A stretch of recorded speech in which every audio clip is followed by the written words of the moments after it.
रूमी यहाँ क्या सिखा रहे हैं? जिसको हम प्यार कहते हैं वो जीवन का छोटा सा क्षेत्र मात्र नहीं है। वो हमारी गहरी से गहरी आध्यात्मिक बेईमानी का द्योतक है। यहाँ कौन है जो ये मानने को तैयार है कि प्रेम नहीं जानता? कोई है? आप अधिक से अधिक ये कह सकते हो कि आपके पास प्यार नहीं है। ये नहीं कहोगे कि आप प्यार जानते नहीं। आप जिसको प्रेम मानते हो प्रेम है नहीं।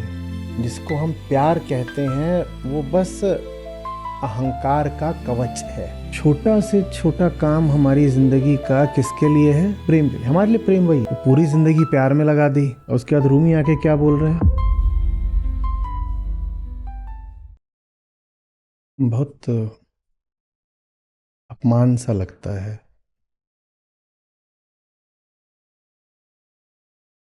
जब प्रेम पर संतों ज्ञानियों की बातें सुनते हैं, पढ़ते हैं, या तो ऐसे पढ़ लो जैसे मनोरंजन है, ऊपरी कोई बात है, आज रविवार है, मस्त दोपहर है, ठीक है, पढ़ लिया, मनोरंजन है। वीकेंड रीडिंग, रूमी, कोई समस्या नहीं है। पर ज़रा सा गौर से देखोगे कि वो कह क्या रहे हैं, तो मैं कह रहा हूँ अपमान सा लगेगा। क्योंकि वो प्रेम बता रहे हैं, प्रेम सिखा रहे हैं। अब प्रेम सीखने का अर्थ तो ये हुआ कि पहले हम माने कि हमें प्रेम पता नहीं है। अगर पता ही है तो फिर क्या सीख रहे हैं यहाँ पर? और अगर प्रेम पता नहीं है तो ये जीवन भर हम जो प्रेम का आदान प्रदान करते रहे हैं, कथित तौर पर अपने हिसाब से, वो क्या है फिर? और किसी आदमी के पास जाओ, उससे पूछो कि हमारी ज़िंदगी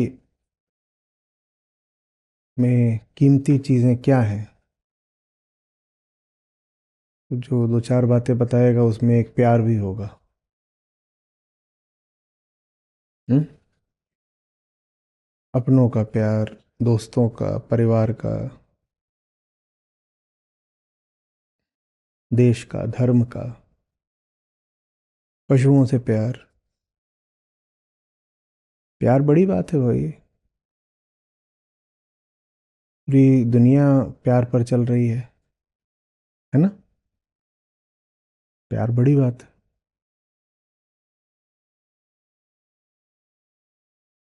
पूरी दुनिया प्यार पर चल रही है। हमने अपना जीवन, समय, ऊर्जा सब कितना ज़्यादा प्रेम पर लगाया है।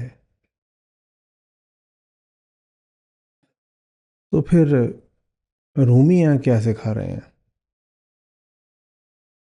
जब हमने अपनी पूरी जिंदगी प्रेम पर ही लगा दी है तो प्रेम के विशेषज्ञ तो हम होने चाहिए। सिर्फ 5 साल लगा देते हो कॉलेज में तो डॉक्टर कहला जाते हो। 4 साल लगा देते हो तो इंजीनियर कहला जाते हो। वैसे ही कुछ साल लगा करके कोई सीए कहला जाता है, कोई वकील हो जाता है, और एक आध दो चार साल लगा करके कोई कलेक्टर और एसपी भी हो जाता है ना? तो 2 4 5 साल भर लगाने से आप देखो क्या हो जाते हो। और आपके हिसाब से तो आपने अपनी पूरी जिंदगी प्रेम में लगाई है। 4 साल कॉलेज में लगाकर आप इंजीनियर हो गए, विशेषज्ञ हो गए, इंजन के विशेषज्ञ हो गए। 5 साल लगा करके आप शरीर के विशेषज्ञ हो गए। पूरी जिंदगी ही जब प्रेम से इतनी छलछला रही है तो हम सब प्रेम विशेषज्ञ कहलाए जाने चाहिए। प्रेमज्ञ, प्रेम के ज्ञाता। तार्किक बात है कि नहीं?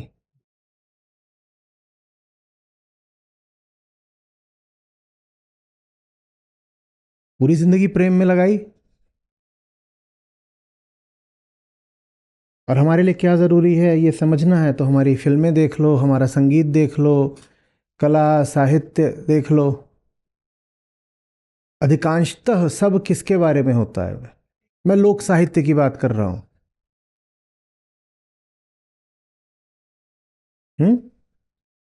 मैं लोकप्रिय फिल्मों की बात कर रहा हूं, लोक फिल्में। ये सब अधिकांशतः किसके बारे में होती हैं? 80-90% किस बारे में होती हैं? तो वो फिल्में देखने तो हम ही जाते हैं ना, वो साहित्य भी हम ही पढ़ते हैं, वो गाने भी हम ही सुनते हैं। वो सब जब प्रेम के बारे में होता है तो यहाँ से और हमें अतिरिक्त प्रमाण मिल जाता है कि हमने अपनी पूरी जिंदगी लगाई ही किस में? प्रेम में लगाई है। पूरी जिंदगी तो प्रेम में लगाई है, सब प्रेमी है। बच्चा पैदा हुआ नहीं कि उठा के उसका मुंह चूम लिया, फिर कुछ फिर कुछ। किसी से खफा भी हैं तो यही कह के कि तुम प्यार नहीं करते। लोग जान दे रहे हैं कि प्यार नहीं मिला। लोग पढ़ाई कर रहे हैं, पैसा कमा रहे हैं कि इससे प्यार मिल जाएगा। हम्म। एक से पूछा गया कि तुम इतने 32 साल के 35 साल के हो गए, पढ़े हुए हो, यूपीएससी की तैयारी कर रहे हो, शादी नहीं करनी? तो बोले उसी के लिए तो तैयारी कर रहे हैं। और काहे के लिए तैयारी कर रहे हैं? नौकरी तो बहाना है, हमें तो प्यार पाना है। वो जिस भी कोटि का प्यार है, माने उन्हें पाना है। हम्म। गाड़ियों का विज्ञापन आता है, वहां बगल में एक सुंदरी खड़ी रहती है उसके। उनको भी पता है कि आपको गाड़ी इसीलिए चाहिए ताकि उसमें सुंदरी घुमा सको।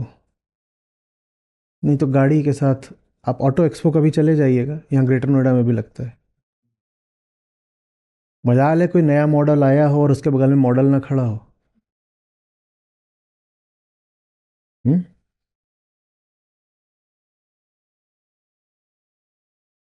आप मेंस परफ्यूम्स बेच करके दिखा दीजिए बिना विज्ञापन में स्त्री को लाए।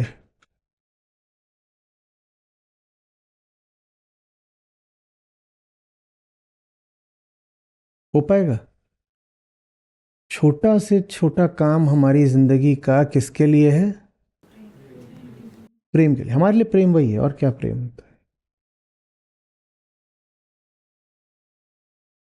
तो पूरी जिंदगी प्यार में लगा दी,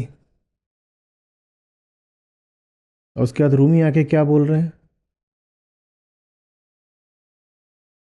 प्यार ये है।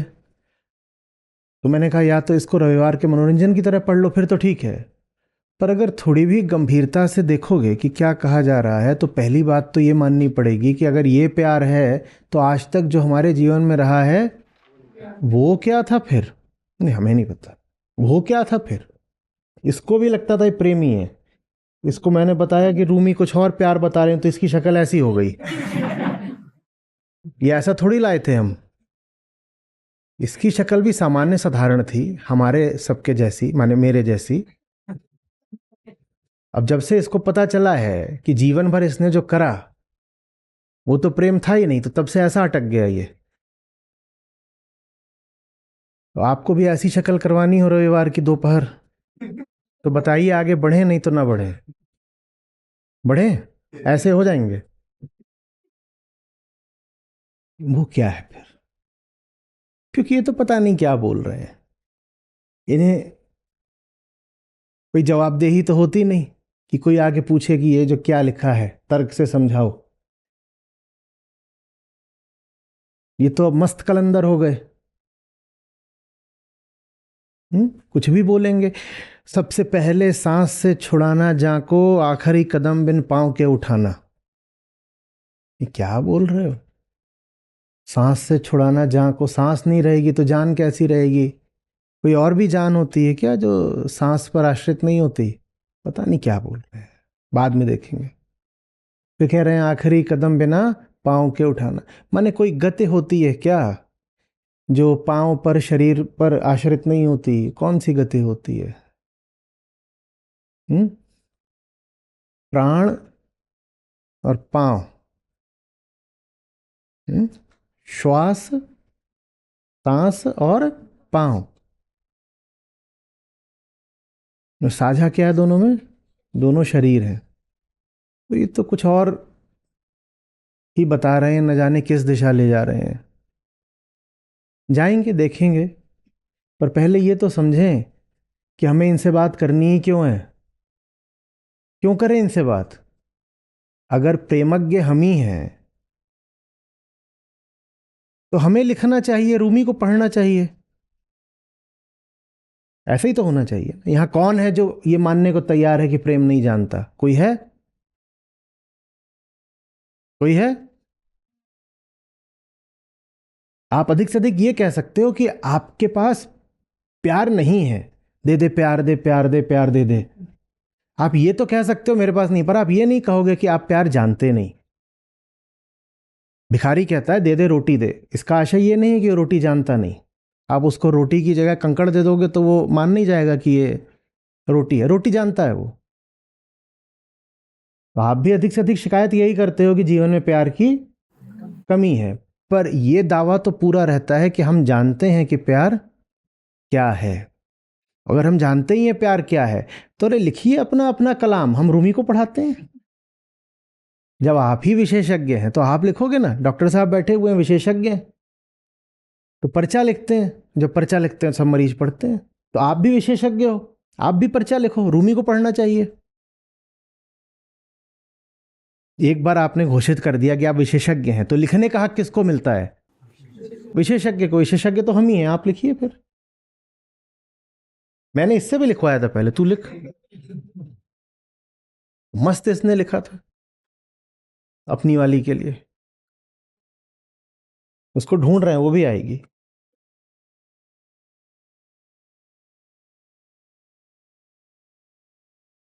हम क्यों आगे बढ़े? मैं नहीं बढ़ रहा आगे।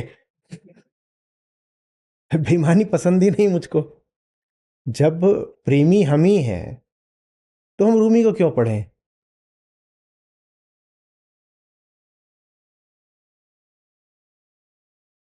ऐसा तो हो ही नहीं सकता। अगर आप प्रेमी नहीं हो तो जिन सबसे आपका प्रेम का दावा है, फोन वापस करो भाई सबके, सबको बताइए कि नहीं है, प्रेम नहीं है। अगर आप प्रेमी नहीं है तो फिर यहां इतने सुरक्षित वातावरण में क्यों बोल रहे हो कि प्रेमी नहीं है? वहां बोलो ना जहां बोलना चाहिए। मुझसे तो प्रेम वैसे भी नहीं, तो मुझे बोल के क्या मिलेगा? जहां आपका प्रेम का दावा है, अगर अभी मान ही रहे हो आप प्रेमी नहीं हो तो जाओ उनको बोलो। तो दो विकल्प दे रहे हैं, या तो उनको बोल दो जिनके साथ प्रेम का कारोबार चलता है कि प्रेमी नहीं हो, और उनको नहीं बोल सकते कि मानते हो कि प्रेमी ही हो तो आप लिखो रूमी पढ़ेंगे। बोलो क्या करना है? दोनों में से कुछ नहीं करना तो आओ खेलेंगे, खिलौने बहुत सारे हैं, बेईमानी नहीं करेंगे। फायदे के प्रेमी। अरे वास्तविक प्रेम नहीं है ना, ये तो वो भी जानते हैं। अच्छा इतना ही बता दो उनको। हाँ जानते हैं, जानते हैं। कईयों को बताया, एक रात में जानते हैं। फिर झटका भी लगा।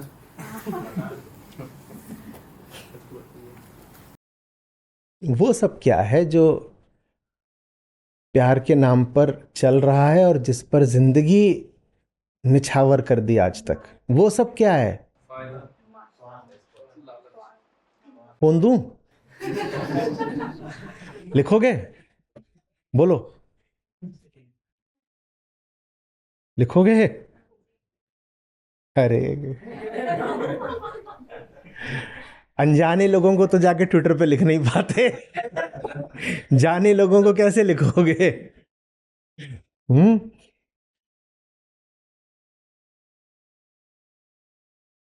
करें प्रयोग, बताओ। अरे काहे को मुझे आफत में डालते हो? अभी जोश में लिख दोगे, फिर कहोगे इसने करवाया। हम्म। आचार्य अली प्यार का दुश्मन, हाय हाय। आचार्य जी मैं तो बोल भी चुका हूँ एक बार घरों में, उस दिन चले गए थे घर छोड़ के। बीच बीच में बोला जाता है, उससे प्यार और गहराता है। जाओ, मैं तुमसे प्यार नहीं करता, उससे एक तड़प पैदा होती है, और बच्चे भी।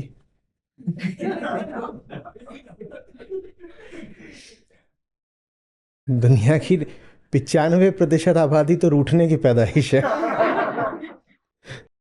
वो क्या है, बोलो। यहां कैसे प्रवेश कर जाएं अगर हम पहले ही प्रेमी हैं? वो क्या है जो हमारी जिंदगी में है? वो प्रेम की तरीका है। हम्म।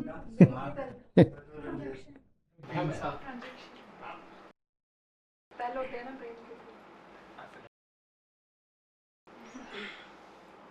आजकल के हिसाब से देखा जाए तो प्यार वो है जिसका यूज़ करके दूसरे के आंखों में काली पट्टी सी आ जाती है और वो थोड़ा ऐसे बेहोश सा हो जाता है और उसका दिमाग काम करना बंद कर देता ये ऐसा लग रहा है जैसे किसी नए वायरस के लक्षण गिनाए हैं।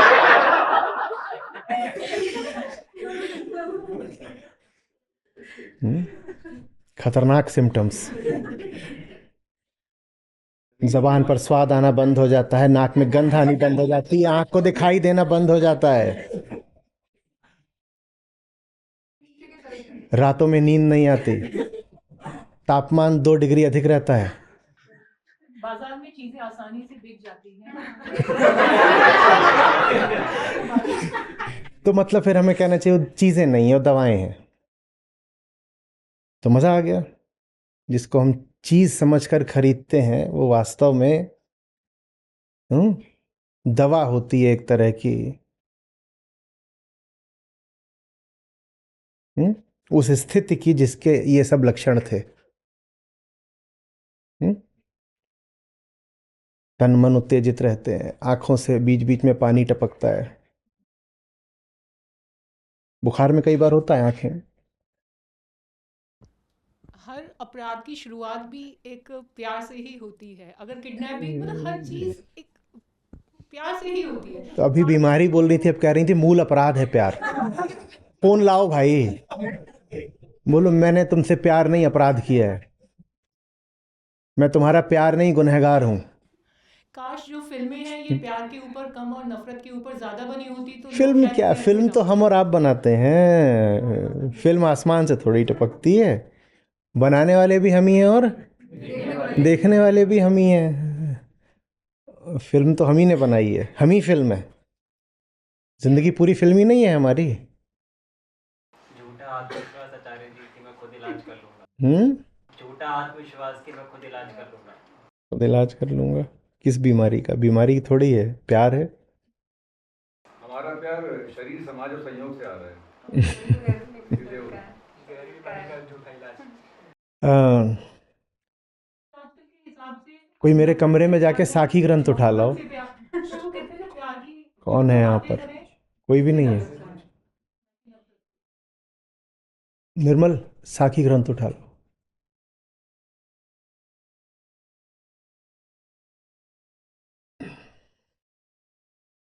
जी, मिस कर दिया मैंने।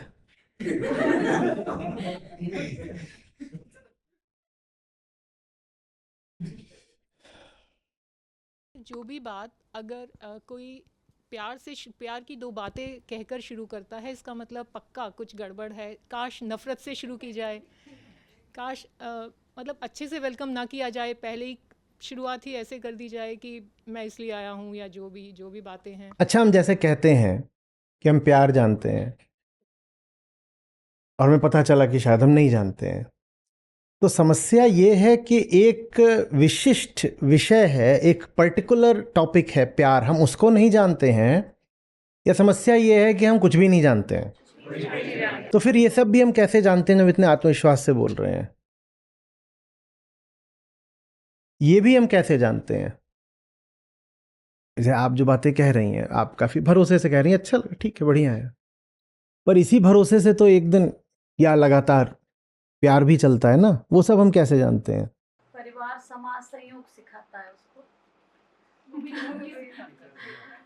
भरोसा तो इस बात में भी बहुत है। हमें ये भी कैसे पता कि ये ठीक है?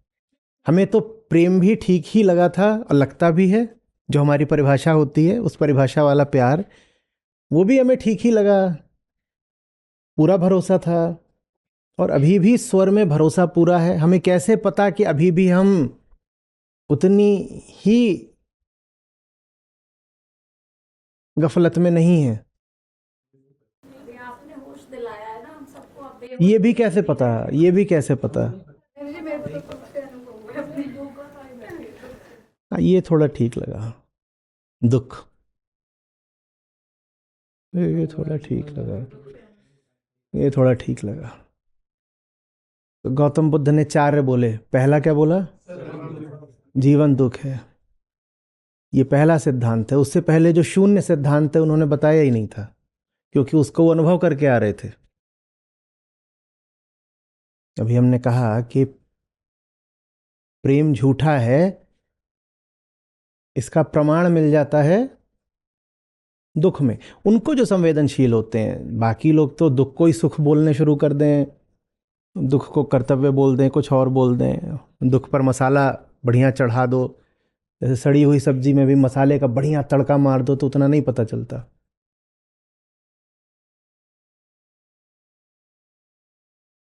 बुद्ध ने नाम नहीं लिया कभी प्रेम का, उन्होंने शुरुआत ही यहां से करी, जीवन नाम क्या लें, बेचारे जी के आ रहे थे।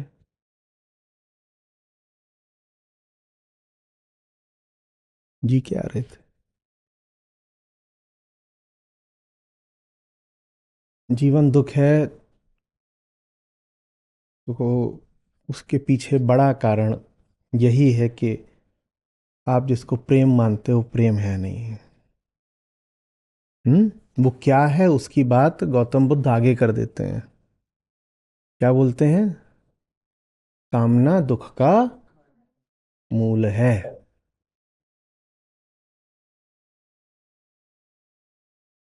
अंधी कामना, कामना भी नहीं, एक कामना होती है जिसमें थोड़ा बहुत तो प्रकाश विवेक होता है।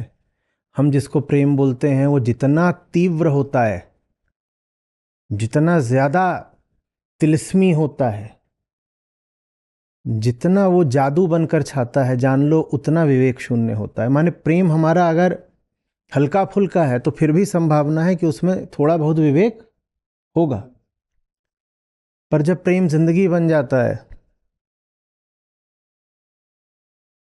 जान बनकर हमें नचाता है, तब तो समझ लो कि उसमें कुछ भी नहीं है, कामना है, और अंधी कामना है, अंधी। आज शुरुआत ही हमने ये कहकर करी कि अपमान सा लगेगा, बुरा लगता है, पर अब सच चीज ही ऐसी है। वो अपने आप में कोई चीज होती नहीं, उसका काम होता है झूठ को झूठ साबित कर देना। सच अपने आप में तो कोई वक्तव्य होता नहीं, कोई सिद्धांत होता नहीं, कोई चीज होता नहीं। सच तो प्रकाश है, बोध है, उसका एक ही काम है कि झूठ दिख जाए।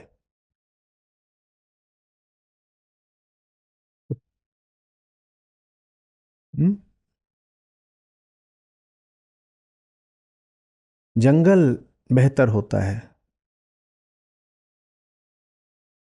वहाँ जो जीव हैं उनकी बुद्धि चेतना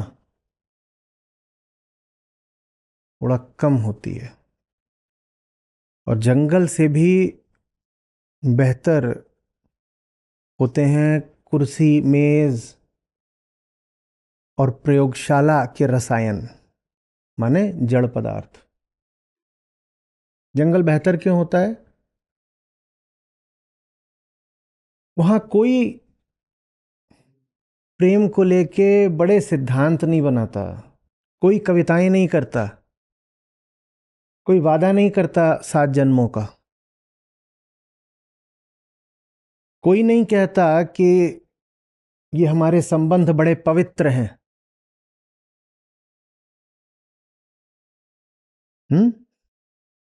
हाँ, आकर्षित किया जाता है वहां, रिझाया लुभाया वहां भी जाता है, पर कम से कम इस रिझाने लुभाने को पवित्रता का नाम नहीं दिया जाता।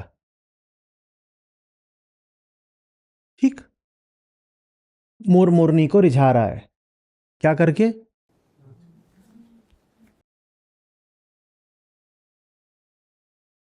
सब रिझाते हैं, ये भी अपने तरीके से रिझाता होगा। ये पहन के आया है कुछ ऊपर, तो रिझाने के लिए ही होगा। मोर मोरनी को रिझा रहा है, रिझा रहा है, वो भी ठीक है, एक प्रयास कर रहा है,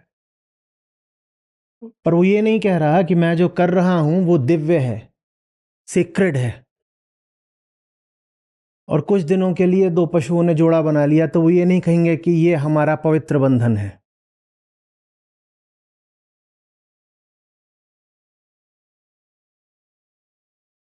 न ये कहेंगे कि अगर अब तुम उधर चले गए, तुम उधर चले गए तो नरक में सड़ोगे।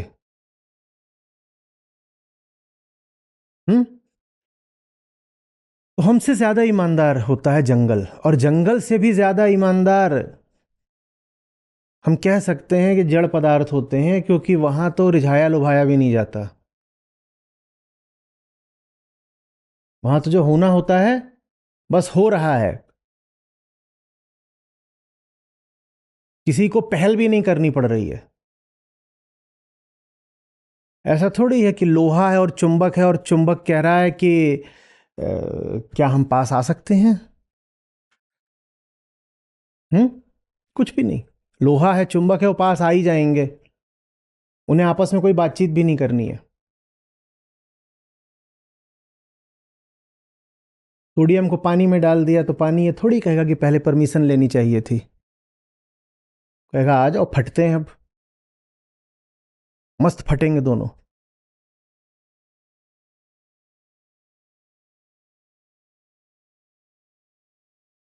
हम वही कर रहे हैं जो सोडियम और पानी के बीच में, लोहे और चुंबक के बीच में होता है।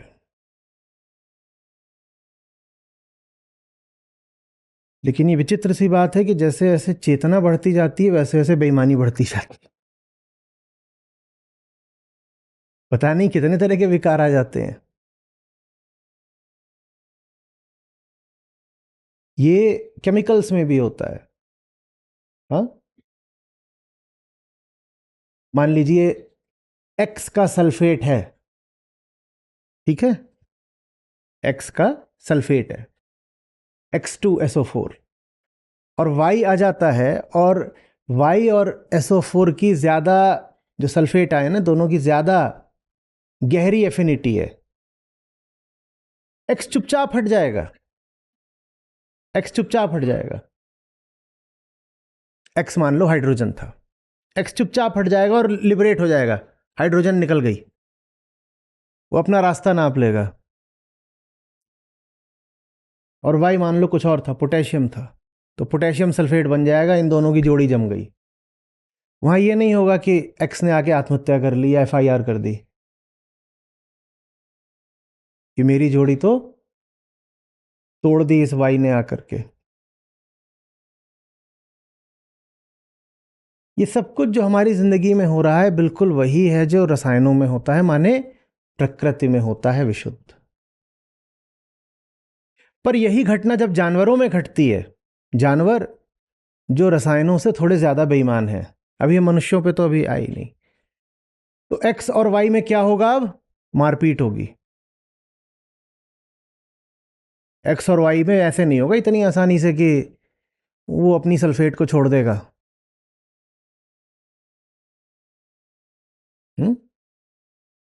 वो कहेगा SO2 थी जब आई थी, तुझे SO4 तो मैंने बनाया है। हम्म 2 ऑक्सीजन लेके आई थी, बाकी 2 तो मेरी देन है। जो भी है सच झूठ ऐसे कैसे चली जाएगी? लड़ेंगे, मारेंगे, ही करेंगे, वो करेंगे। अभी हुई तो है एक घटना।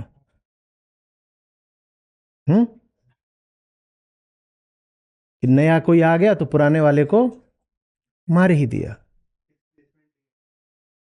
डिस्प्लेसमेंट रिएक्शन है। पर वो जब प्रकृति में होता है तो बड़ा साधारण होता है, उसमें दुख नहीं होता जरा भी। न ईर्ष्या होती है, न क्लेश होता है। H2SO4 था। SO4 ने कहा, भाई हाइड्रोजन, तुमसे ज्यादा स्ट्रॉन्ग बॉन्ड बनाने वाला कोई मिल गया है। हाइड्रोजन उड़ गया, बोला ठीक है भैया हम चलते। वो कहीं और जाके बैठ जाएगा, उसका कुछ ऐसा थोड़ी है कि अब वो घूमेगा कि विधुर हो गए।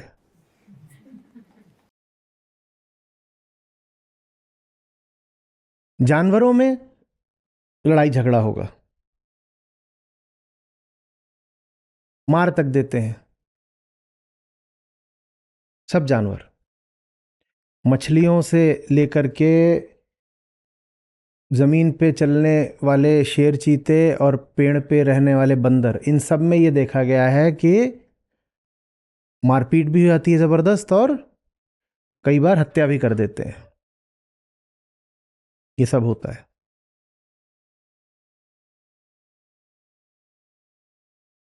और लेकिन ठीक है, वहां भी जो होता है उसमें अब एक आ गई है बेईमानी। क्या बेईमानी आ गई थी कि एक बंदर ने सोचा था कि ये बंदरिया तो अब मेरी हमेशा के लिए है और मेरी जायदाद है, दूसरा कोई क्यों आ रहा है उसमें। जो लाल कवर वाली है वो नहीं मिली, चलो ठीक है। ठीक है, तो ये जो उसकी धारणा थी, ये बेईमानी की थी। ये तो मेरी है हमेशा के लिए, कोई और आ गया तो उसका मुंह तोड़ूंगा। तो बेईमानी शुरू हो गई थी। हाइड्रोजन को, एक्स को, ऐसी कोई धारणा नहीं थी। फिर मनुष्यों में आओ तो बेईमानी एक तल और ऊंची बढ़ जाती है। वो क्या हो जाती है कि ये जो 2 जीवात्माएं हैं, इनका मिलन ईश्वर ने निर्धारित करा है। और वहां एक्स और वाई बैठ के हंस रहे हैं, बोले पागल, तुम्हें इन्होंने इलेक्ट्रॉन प्रोटॉन नहीं पढ़े क्या? ईश्वर कहां से बीच में आ गया इसमें कि 2 जीवात्माएं हैं, जोड़ा ऊपर से? कहां से ऊपर से कुछ नहीं है। बात वेकेंसी की और वैलेंसी की है। मेरी जो सबसे बाहर वाली शेल थी उसमें 2 इलेक्ट्रॉन खाली थे, वही लोनलीनेस है, अकेलापन जो सबको सताता है। कुछ भी नहीं है। आउटर मोस्ट ऑर्बिट में हाँ 2 जगहें खाली हैं, उसी के लिए परेशान हो रहे हो भीतर, और कोई बात है नहीं। तो मनुष्यों ने इस बेईमानी को एक अलग ही आयाम दे दिया। इसको हार्दिक बना दिया, दैविक बना दिया, पवित्र बना दिया। और सबसे बड़ी बेईमानी यह कि इसको नाम दे दिया प्रेम का। प्रेम का। अब बताओ ये बेईमानी क्यों बढ़ने लग जाती है जैसे जैसे चेतना बढ़ती है? रसायनों में प्रेम जैसा कोई शब्द होता है? कभी हुआ? केमिस्ट्री जितने लोग पढ़े हैं उसमें कभी था? था भी। Hydrogen loves oxygen so much that even the oceans are overflowing. ऐसा ऐसा कोई वक्तव्य पढ़ा कभी? तो वहां ईमानदारी है कि जो चीज रासायनिक है, प्राकृतिक है, उसको प्रेम का नाम नहीं दिया गया। फिर आता है अहंकार, और वो अहंकार अब हमें पशुओं में दिखाई देता है, पर पशुओं में वो प्राथमिक अवस्था में ही होता है। ये जो अहंकार है, ये अपनी हस्ती को सही सिद्ध करने के लिए, जायज बताने के लिए प्रेम शब्द का आविष्कार करता है। इसको अच्छे से समझिए। क्योंकि अहंकार के अनुसार वो चैतन्य है, जबकि वो चैतन्य है नहीं, वो भी सिर्फ क्या है, रासायनिक है, इसी शरीर का उत्पाद है। पर अगर उसने मान लिया कि वो जड़ है तो उसकी तो हस्ती ही मिट जाएगी ना। तो कहता है मैं चैतन्य हूं, और अगर मैं चैतन्य हूं तो माने मैं प्रतिक्रिया नहीं करता, मैं प्रेम करता हूं। प्रतिक्रिया माने रिएक्शन, केमिकल रिएक्शन। अगर अहंकार ये मान ही ले कि वो जड़ है, पार्थिव है, तो फिर प्रेम का सवाल ही नहीं उठता। तो उसको फिर कहना पड़ेगा कि मैं तो प्रतिक्रिया करता हूं। पर उसका दावा क्या है अहंकार का, मैं चैतन्य हूं। अपने आप को चैतन्य बोलेगा तभी तो अंत में ये बोल पाएगा ना कि मैं आत्मा ही हूं, मैं आत्मा ही हूं। अहम का सपना तो यही होता है ना, क्या, कि मैं सत्य हूं, माने मैं आत्मा हूं। अब एक और अपने आप को मान ले कि जड़ है, और दूसरी ओर बोले मैं आत्मा हूं, तो बात चलेगी नहीं। अपने आप को अगर सत्य बोलना है, आत्मा बोलना है, तो अपने आप को पहले चैतन्य बोलना पड़ेगा। और अगर चैतन्य हो तो ये नहीं बोल सकते कि मैं सिर्फ प्रतिक्रिया कर रहा हूं। ये भी नहीं बोल सकते कि मेरा पूरा व्यवहार प्रक्रियागत है या प्रणालीगत है। तो प्रक्रिया, प्रतिक्रिया, प्रणाली, इन तथ्यों को छुपाने के लिए अहंकार एक बेईमान शब्द रचता है जिसका नाम है प्रेम। जो हो रहा है वो सिर्फ क्या है, एक तयशुदा केमिकल प्रोसेस, रासायनिक प्रक्रिया मात्र है, जिसमें कोई चेतना शामिल नहीं है, एकदम भी शामिल नहीं है। लेकिन अगर मान लिया चेतना शामिल नहीं है तो अहंकार की पहचान ही खतरे में आ जाएगी। क्योंकि जो प्रतिक्रिया करे वो चैतन्य तो नहीं हो सकता ना। प्रतिक्रिया तो ये भी कर देता है, करी कि नहीं करी, मेरा हाथ नीचे आ रहा था, इसने रोक दिया, ये प्रतिक्रिया ही तो है। और आवाज और करी इसने, और हिल भी गया, ये सब प्रतिक्रिया है ना। जो प्रतिक्रिया करे वो चैतन्य नहीं हो सकता, वो जड़ पदार्थ है। अहंकार अगर मान ले कि वो जिधर को भी आकर्षित हो रहा है वो प्रतिक्रिया मात्र है और बहुत पुरानी प्रक्रिया का एक हिस्सा है, तो अहंकार ने यह भी मान लिया कि वो जड़ है। और जड़ है तो फिर तुम आत्मा कैसे हो गए? और अगर तुम आत्मा नहीं हो तो अहम क्यों बोल रहे हो अपने आप को? मैं क्यों बोल रहे हो? मैं बोलने का हक किसको है? बस तुमने तो, लेकिन तुमने वो हक चुरा लिया है। तुम बोलते हो अहम माने मैं। अब मैं अगर बोल रहे हो तो तुम्हें यह कहना पड़ेगा कि मैं चैतन्य हूं, और चैतन्य हूं तो तुम ये अब नहीं मान सकते, मजबूरी हो गई तुम्हारी कि तुम सिर्फ रिएक्ट करते हो, प्रतिक्रिया करते हो। अब तुम्हें प्रतिक्रिया के लिए, प्रक्रिया के लिए एक दूसरा खूबसूरत बेईमान शब्द ढूंढना पड़ेगा। अहंकार ने इस नाते एक ये बेईमान शब्द इजाद किया, प्रेम।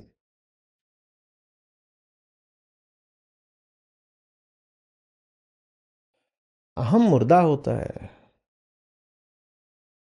प्रक्रिया तो मुर्दे भी कर लेते हैं, प्रक्रियाओं में शामिल तो मुर्दे भी हो लेते हैं। कैसे मान ले अहम कि मेरे साथ जो हो रहा है वो बस एक प्रक्रिया है, वो भी पुरातन प्रक्रिया है? कैसे मान ले? तो फिर कहता है प्रक्रिया नहीं है, कुछ हुआ है बहुत खास, डिवाइन। ऐसा थोड़ी है बस के तार से तार मिल गए और शॉर्ट सर्किट हो गया है। सोचो ये जो दो तार होते ये भी अहंकार होते तो ये थोड़ी बोलते कि शॉर्ट सर्किट हो गया। ये क्या बोलते?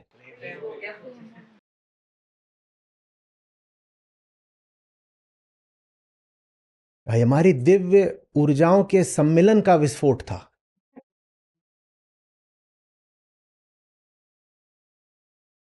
इससे यह सिद्ध होता है कि हम जीवात्माएं अब जन्म जन्म के लिए एक आत्म हो गई हैं। क्या करके? दुनिया भर की बत्ती फूक के। दरवाजा बंद कर दो भाई, किसी को प्रेम हो जाएगा।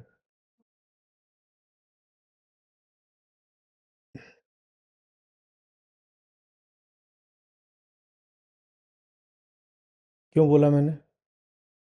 ऐसे ही तो संयोग होते हैं जिनसे हो जाता है। आप बैठे हो, कुछ नहीं है प्रेम, वहाँ वहाँ बैठे हुए हैं पीछे 5-7, ऐसे ही उधर देखा कोई चेहरा दिख गया, माँ बाप की चिंता दूर हुई कि अब वंश कैसे बढ़ना था, बढ़ गया वंश, दिख गया एक चेहरा। क्यों? क्योंकि हमारे टकले भाई ने दरवाजा खुला छोड़ दिया था। असली बाप तो ये हुए, या माँ बोल लो।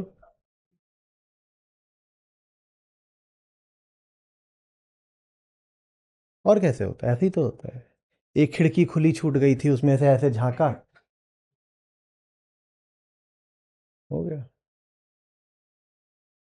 ये देखिए, ये मेरे पशु प्रेम का प्रमाण है। ये बता सकते हैं ऐसे कैसे है? हाँ, लेटे हैं, छाती पे ये भी पड़ी है और छाती पे वो भी बैठा है। वो कह रहा है ये माल बढ़िया लग रहा है, मैं पढ़ रहा हूँ, वो खा रहा है।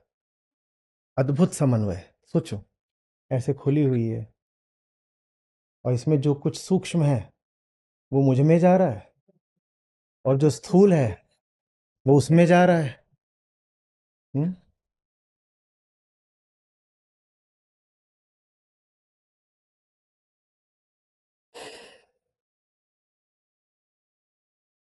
समझ में आ रही है बात? ये जिसको हम प्यार कहते हैं, वो जीवन का छोटा सा क्षेत्र मात्र नहीं है। वो हमारी गहरी से गहरी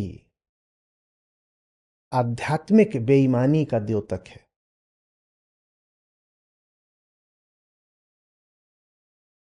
जिसको हम प्यार कहते हैं, वो बस अहंकार का कवच है।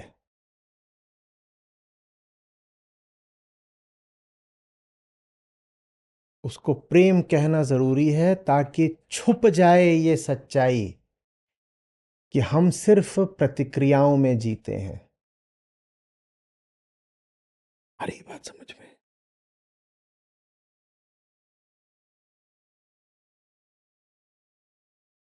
हम्म?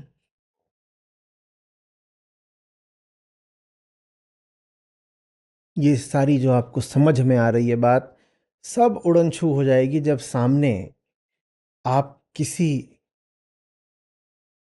का बड़ा ईमानदार और भोला और सच्चा दिखने वाला चेहरा देखोगे। इससे क्या पता चल रहा है? हमारी जो ईमानदारी भी है ना, वो हमारी ईमानदारी है। हमारा जो भोलापन भी है ना, वो भी हमारा भोलापन है। हमारी सच्चाई भी हमारी सच्चाई है। वो सचमुच अपने देखे ईमानदारी से कह रहा होगा कि मुझे प्रेम है, और ये उसकी ईमानदारी है। माने किसकी? अहंकार की। भीतर अपने कभी देखा नहीं तो उसे खुद ही नहीं पता कि वो झूठ बोल रहा है। उसे पता ही नहीं। मैं यहाँ बैठा हुआ हूँ और मुझे कोई होश नहीं कि क्या है, कहाँ है, एकदम जिंदगी ऐसे ही बिताई है। और मुझे लग रहा है मेरे पीछे जो है वो एक एक एक लाल दीवार है, और मैं पूरी ईमानदारी से कह रहा हूँ, देखो, मैं लाल दीवार से आया हूँ तुम्हारे पास। लाल दीवार है तो मेरे चेहरे पर आपको क्या दिखाई देगी? सच्चाई दिखाई देगी, सिंसेरिटी दिखाई देगी। और मेरे चेहरे को आप देखोगे तो आपको यकीन हो जाएगा कि ये आदमी अच्छा है। एक ही चीज अच्छी होती है, ज्ञान। क्या ये आदमी खुद को जानता है? जब ये खुद को नहीं जानता तो इसे कैसे पता कि मामला लाल है? हाँ, इसकी बिलीफ हो सकती है, मान्यता हो सकती है कि दीवार लाल है या दिल लाल है, और इसका बड़ी गंभीरता से अपनी बिलीफ में, अपनी आस्था में विश्वास हो सकता है। तो गंभीरता किसके प्रति है फिर? अपनी मान्यता के प्रति है, सच्चाई के प्रति नहीं है गंभीरता। गंभीरता से धोखा मत खा जाया करिए। कोई बहुत गंभीर आपके सामने आके खड़ा हो सकता है, कह सकता है, क्या तुम्हें सचमुच लगता है मैं तुमसे प्यार नहीं करता? और वो उस पल में झूठ नहीं बोल रहा है, क्योंकि उसको तो सचमुच ही ऐसा लगता है कि वो प्यार करता है। वो बहुत गंभीरता से बोल रहा हूं, मजाक नहीं कर रहा। वो आपको धूर्त, वो बेवकूफ भी नहीं बनाना चाहता आपको। अपनी दृष्टि में वो बहुत खरा है उस समय, पर वो किसके प्रति खरा है? सच्चाई के प्रति नहीं, अपनी मान्यता के प्रति। उसकी मान्यता है, मान्यता थोड़ी होता है। उतनी ही गंभीरता से आज से 1000 साल पहले करोड़ों लोग आपसे आकर बोल सकते थे कि धरती चपटी है, और बहुत गंभीरता से बोलते। उनके चेहरे पर आपको सच्चाई बिल्कुल झलकती दिखाई देती।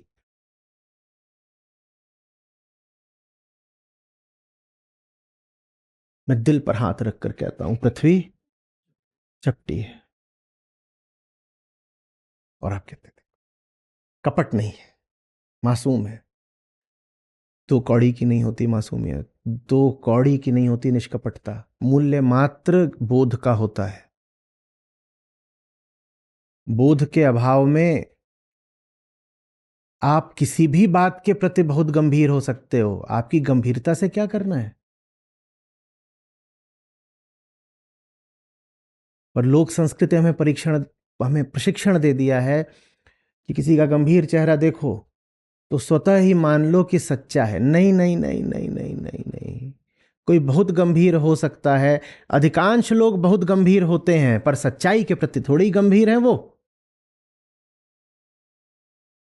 आपको क्या लगता है, कुछ आतंकवादी हैं और उनका दिमाग जो है वो बिल्कुल भ्रष्ट कर दिया गया है दुनिया भर के तूफानी आसमानी दावों से, और वो कहीं तैयार खड़े हैं लोगों को मारने के लिए? आपको क्या लग रहा है कि वो आपस में हंसी मजाक कर रहे हैं, या एक दूसरे से कह रहे हैं कि देखो हम कैसे पापी हैं?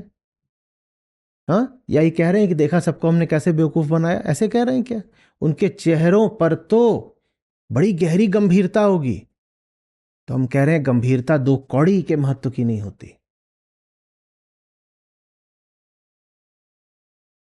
वो बहुत गंभीर हैं, वो गंभीरता से अपने झूठ में यकीन करते हैं। आप बहुत गंभीर हो सकते हो अपने झूठ के प्रति भी, तो उससे आपकी गंभीरता सम्माननीय थोड़ी हो जाएगी, सम्माननीय थोड़ी हो जाएगी। गंभीरता तो अधिक से अधिक बस इंटेंसिटी का सूचक है कि आप बहुत गहराई से, तीव्रता से किसी बात में यकीन करते हो। गंभीरता इस बात का थोड़ी सूचक है कि आप जिस बात में यकीन करते हो बात सही है, सच्ची है।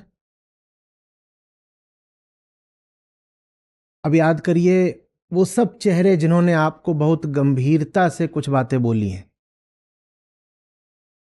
ये क्या, सब तो मेरे ही देख रहे हैं? ऐसा ही होता है, देखो फंस गए दोनों, हम ही तुम ठीक हैं आंसू में। चलिए, तो मैं तो हो गया नंबर 1 का पापी, मुझे हटाइए। अब बाकी वो सब चेहरे याद करिए जिन्होंने आपको बहुत गंभीरता से बातें बोली हैं। और क्षण ऐसे थे जब आप कह रहे थे कि इस चेहरे पे जो सिंसेरिटी है ना, ये चेहरा किसी हाल में न धोखा दे रहा न झूठ बोल रहा है। वो चेहरे याद करिए।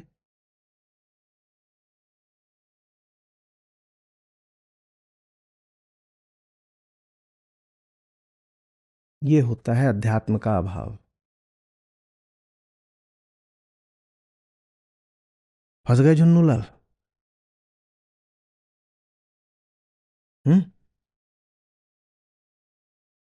फिल्मों वगैरह में भी बेवकूफ बनाने के लिए क्या करा जाता है कि एक चरित्र होगा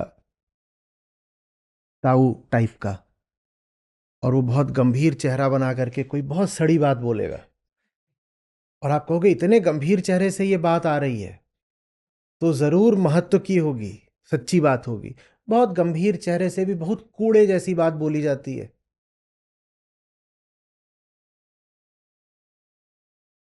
और बहुत मजाकिया लहजे में भी बहुत गहरी बात बोली जाती है, पर चूंकि हम जानते ही नहीं हैं कि बात कहाँ से आ रही है, तो इसलिए हमने एक सस्ता उपाय जुगाड़ निकाला है।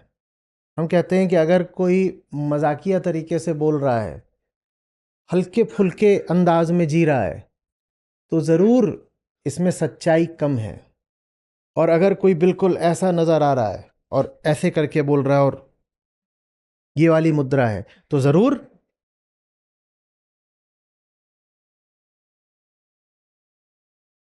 वो सब चेहरे याद करिए। वो घर का ताऊ ही नहीं है, वो धर्मगुरु है, वो नेता है। और जैसे ही आपने उसको इस मुद्रा में देखा है, आप बिल्कुल कैसे हो गए हो? तच्छत नमन, तच्छत नमन।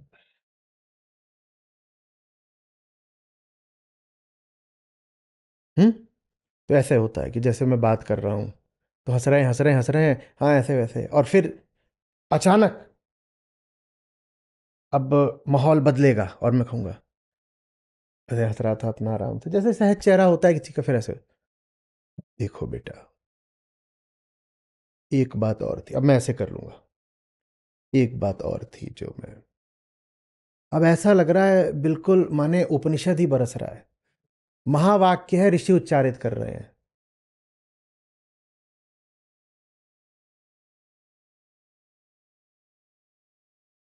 गंभीरता ने मारा हमको, और ऐसा भी कैसे कहें मारा हमको, क्योंकि इसी गंभीरता का इस्तेमाल हमने भी किया दूसरे को मारने के लिए।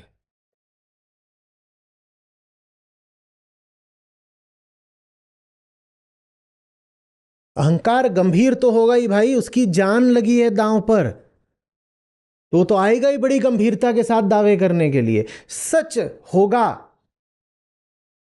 छिलंदर, अगंभीर। अहंकार तो बर्दाश्त ही नहीं कर सकता अगंभीरता, उसकी तो हर समय जान दांव पे लगी हुई है। झूठ हमेशा डरा होता है, न जाने कब जान निकल जाए, कब पर्दाफाश हो जाए। तो अहंकार को तो गंभीर रहना ही पड़ता है, वो बहुत गंभीरता से बहुत सारी बातें बोलेगा। देखिए, और गंभीरता के साथ अगर बारीटोन भी जुड़ जाए,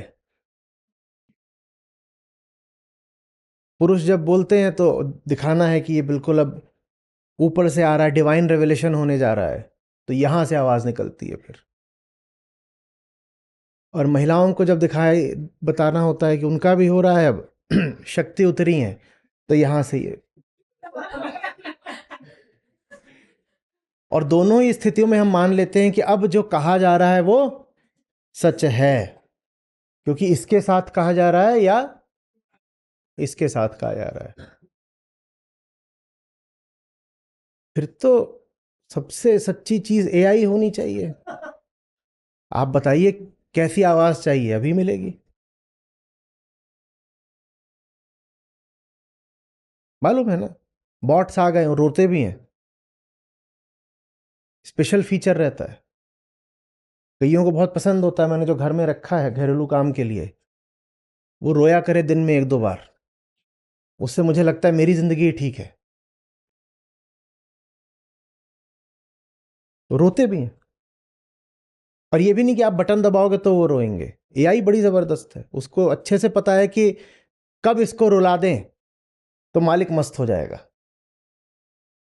मालिक डिप्रेशन में है, तो एक तो ये कि जो रोबो है वो आकर के चुटकुला सुना दे, नहीं नहीं, इससे कम लाभ होता है। जो परेशान हो उसके सामने ये दिखा दो कि तुम और ज्यादा परेशान हो, वो एकदम चंगा हो जाता है, कहता ठीक है हम ही भले। बात समझ में आ रही है? हमारे पास वरना बताइए ना, और क्या प्रमाण होते हैं अपने प्रेम के या किसी और के प्रेम के? बहुत गंभीरता से कोई बात लगती है ना, मैं दिल से बोल रहा हूं, मुझे दिल से लग रहा है कि मुझे तुमसे प्यार हो गया है, और क्या हमारे पास प्रमाण होते हैं? कोई है प्रमाण? और इसके आगे चल के भी प्रमाण ये मिल जाता है कि जब मैं तुम्हारे पास होता हूं, होती हूं, तो मुझे सुखद अनुभूति होती है। ये अगला प्रमाण होता है। गंभीरता और अनुभव, प्रेम ही होगा ना। वहां पर जाकर के अगर मुझे सुख की अनुभूति हो रही है तो प्रेम ही तो होगा। नहीं, वो प्रेम नहीं है, वो राहत है। वो जो अनुभव हो रहा है ना, वो आपने राहत की सांस ली है। राहत की सांस इस बात पर ली है, अटपटा लगेगा सुनने में, कि बच गए, झूठ पकड़ा नहीं गया। हो रही थी भीतर रासायनिक प्रक्रिया, और जाकर के एक फर्जी फरेब भरा दावा करा कि प्रेम है। पूरी पोल खुल सकती थी, अभी पकड़े जाते, पर सामने वाला भी ऐसा ही निकला, हमारे ही जैसा। अरे हमारे जैसा निकला नहीं, हम भी शातिर हैं। हम चुन के ऐसों के सामने ही प्रेम निवेदन करते हैं जो हमारे ही जैसे हों। आपको क्या लगता है, बुद्ध जंगल में थे तो बहुत स्त्रियां आती थी उनसे प्रेम आवेदन करने, निवेदन? कुछ नहीं। उन्हें पता है अभी ये बिठा लेंगे, और कहेंगे नहीं नहीं नहीं, बैठो पहले बात करते हैं कुछ। और बात तो करेंगे नहीं, 4 घंटे पहले मौन में बैठाएंगे, फिर धीरे से ऐसे आंखें खोलेंगे, कमल नयन, और कहेंगे बोलो, और उसके बाद सूत्र बता देंगे। बहुत बहुत कम होता है कि बुद्धों को ये संसार प्रेम दे पाए। उनके सामने जाके बोलोगे प्रेम है तो पोल खुल जाती है। हो सकता है कुछ ना बोलें, पर वो आपको ऐसे देख लेंगे बस एक बार, कहेंगे मुझे भी, मैं भी तुम्हें वैसे ही लगता हूं, हमें भी ठगने आ गए। तो हम अपने ही जैसे किसी को पकड़ते हैं प्रणय प्रस्ताव के लिए, और वो मान गया। ये राहत की बात है, क्योंकि ये खतरे का मौका था। खतरे की घड़ी टल गई, वो मान गया। ये राहत ही हमें अनुभव होती है सुख के रूप में, और सुख कुछ नहीं है। सुख प्रेम का किसी तरह प्रमाण नहीं है। कहीं पर आप हो और वहां पर आपको सुख की अनुभूति हो रही है, कोई रिश्ता सुखद है, तो इससे नहीं स्थापित हुआ कि प्रेम है।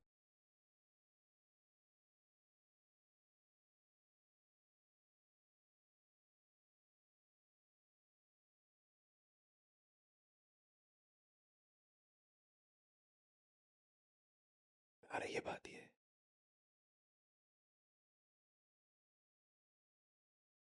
वो राहत भर है, थोड़ी देर की राहत है, फिर वो राहत भी मिटने लगती है।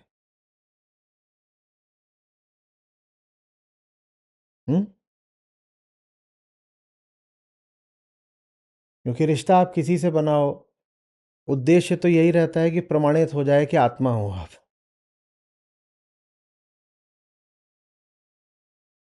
अहंकार एक चोरी करके घूम रहा है। क्या चोरी है उसकी?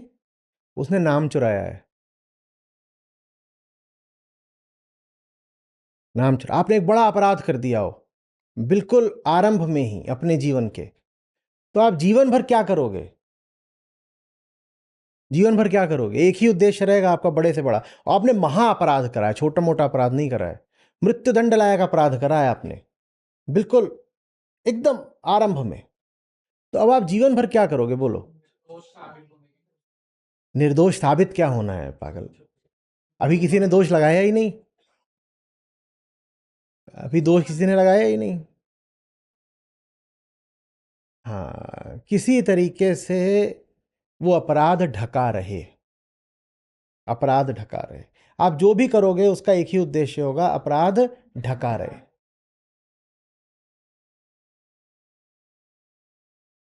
कभी गवाह खरीद रहे हो, कभी सबूत मिटा रहे हो, कभी देख रहे हो कि कौन सा अनुकूल रहेगा कोर्ट और जज।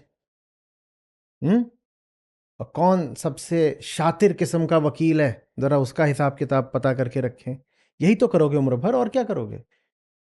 क्योंकि तलवार लटक रही है सर पर, इतना भयंकर अपराध करे हुए हो कि कभी भी पकड़े जा सकते हो, मौत आ जाएगी। अहंकार भी अगर पकड़ा गया कि वो क्या है, तो वो सचमुच उसकी मृत्यु है। अहंकार की सच्चाई खुल गई तो वो मर जाएगा, मिट जाएगा। तो वो जीवन भर जो भी करता है बस एक चीज के लिए करता है कि उसका झूठ जो है पकड़ा ना जाए, झूठ सच साबित हो जाए। वो तथाकथित अपना प्रेम भी इसीलिए करता है, प्रेम भी इसीलिए करता है। झूठ क्या था कि मैं, तो प्रेम भी इसीलिए करता है कि जिससे प्रेम कर रहा हूं, जिसके पास जा रहा हूं, क्या पता इसके पास जाकर मैं आत्मा हो ही जाऊं। वो हो नहीं सकते, तो जो सुख मिलता है वो सुख भी समाप्त हो जाता है।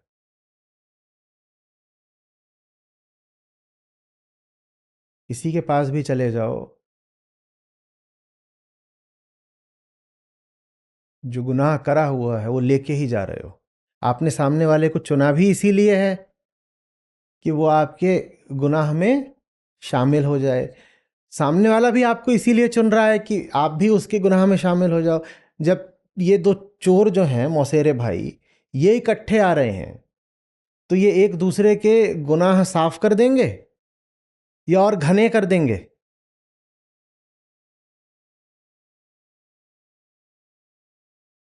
सारी बात समझ में। अब हम वहां पहुंच गए हैं जहां ये रूमी वाला प्रेम आ सकता है।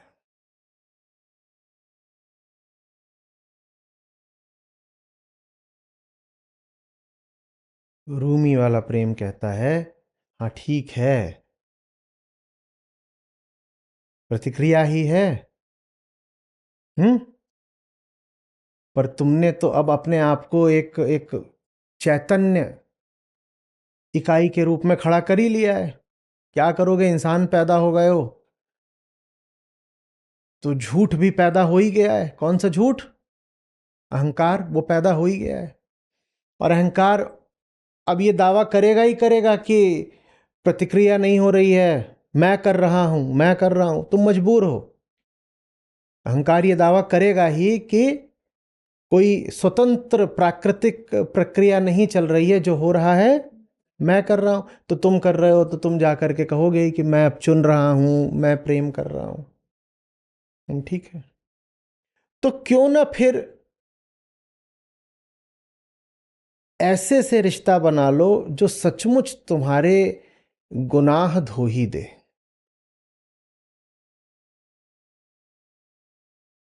एक तो ये होता है कि गुनाह कर दिया है, तो अब उस एक गुनाह के पीछे 100 गुनाह और कर रहे हो। 4 गवाहों को गोली मार दी। क्यों? क्योंकि एक को गोली मारी थी और 4 गवाह थे। पहला ही कदम जिंदगी में क्या किया था? एक को गोली मारी थी पर उसके 4 गवाह थे। तो अब आगे चल के कहा, देखो अब भूल सुधार करेंगे, हम बहुत पापी हैं, आरंभ में ही गलती हो गई। गलती ये नहीं हुई कि एक को गोली मारी, गलती ये हुई कि 4 गवाहों ने देख लिया। तो भूल सुधार अब क्या है? ये 4 गवाह, इनको भी गोली मार दो। अब 4 गवाह को गोली मारी तो वहां पे भी देख लिया 16 लोगों ने, तो उसका भी भूल सुधार करना है। अब 16 को उड़ाओ।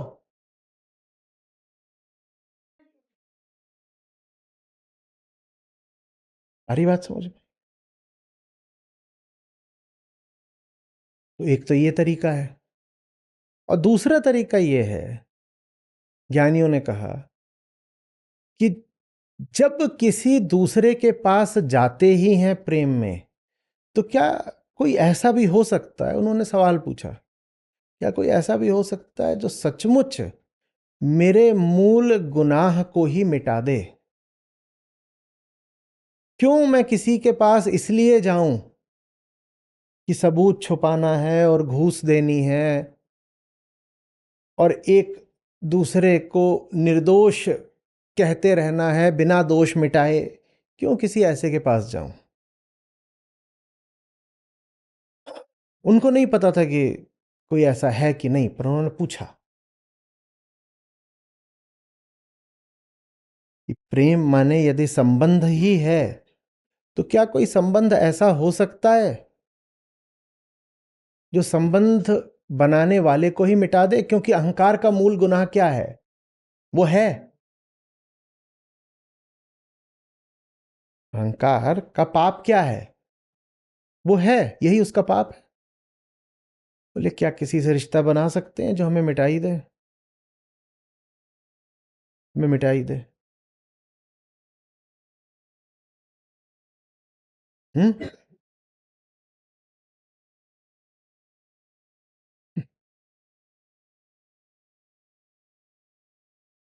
अब कैसे पता चले कि जो रिश्ता बना रहे हो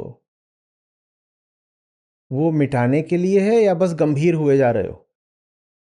क्योंकि गंभीर तो हम किसी भी झूठ को लेके हो जाते हैं।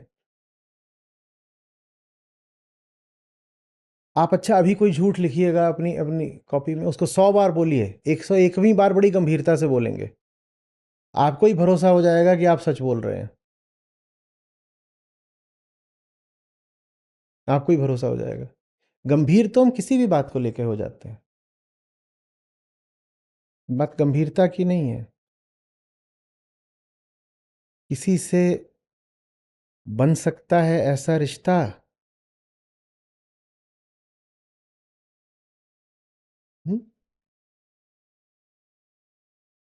मैं गंभीरता को प्रमाण नहीं मानूंगा, मैं एक दूसरी बात को प्रमाण मानूंगा।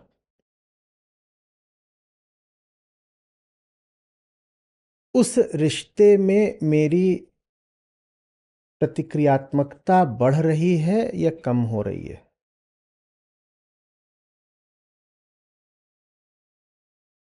उस रिश्ते में भी कहीं मेरी शारीरिकता का खेल तो नहीं है?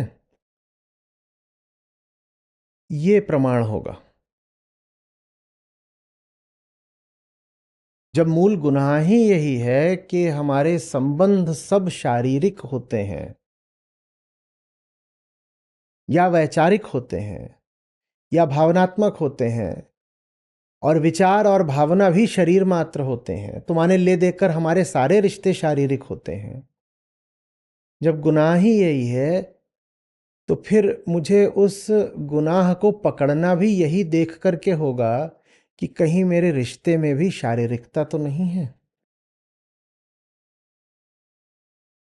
तो इसलिए कह रहे हैं पहले सांस से छुड़ाना जाको और कदम बिना पांव के उठाना। कहीं जो हो रहा है वो भी पुराने रसायनों का ही खेल तो नहीं है? कहीं वो भी पुराने रसायनों का ही खेल तो नहीं है? अब यहां पर बचिएगा, क्योंकि जो हम बात कह रहे हैं वैसी बात लोकधर्म भी कहता है। गौर से पढ़िए क्या कह रहे हैं। आखिरी कदम बिना पांव के उठाना। वो ये नहीं कह रहे हैं कि पांव चलाना ही बंद कर दो। वो ये कह रहे हैं कि क्या कोई ऐसा कदम भी हो सकता है जो बिना पांव के उठा सकते हो?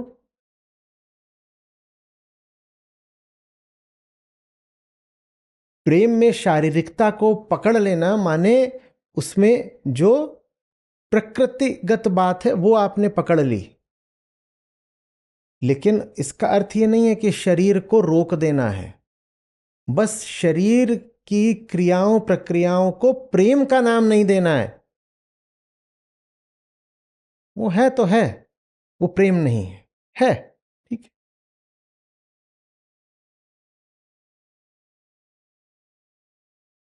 लोकधर्म शरीर को ही रोकने पर आ जाता है।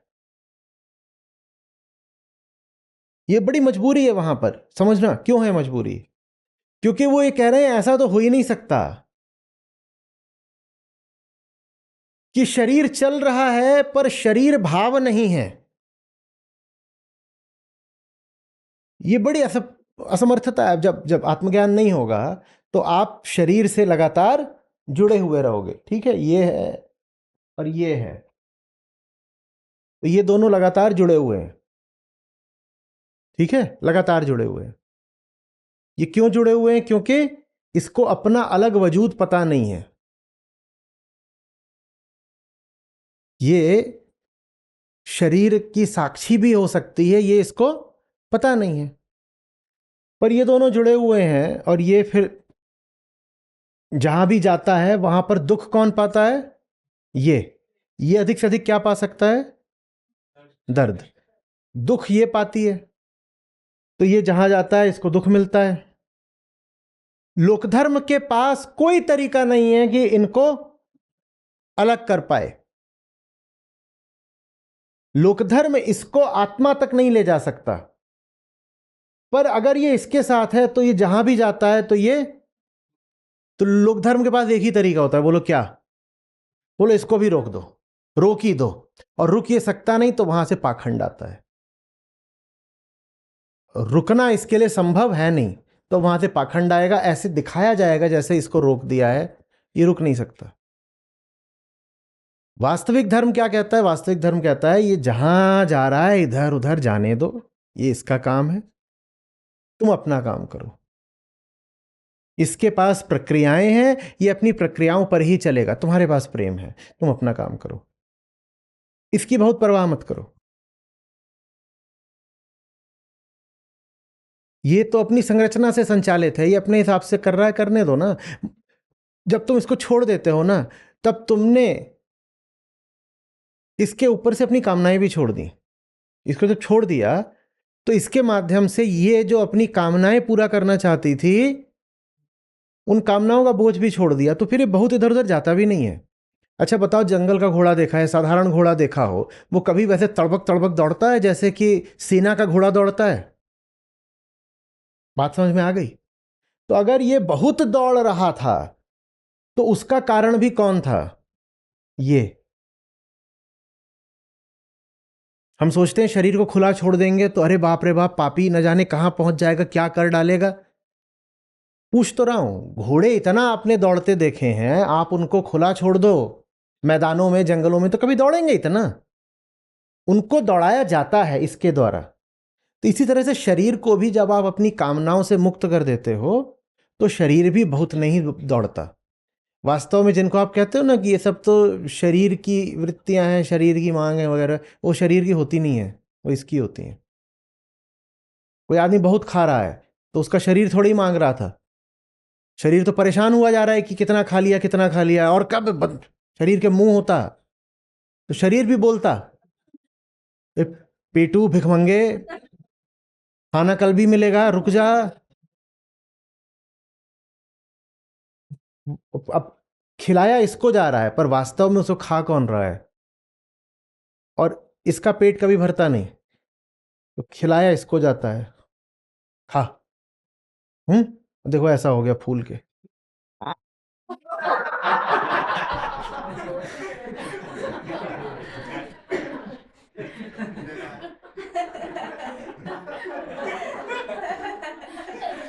समझ में आ रही बात? तो अध्यात्म कहता है इसको छोड़ दो, मत चढ़ो इसके ऊपर कि अब तू खा, अब तू नहा, अब तू ये कर, अब तू वो कर, अब तू ब्रह्मचर्य कर। बोले ब्रह्मचर्य इसका थोड़ी होता है।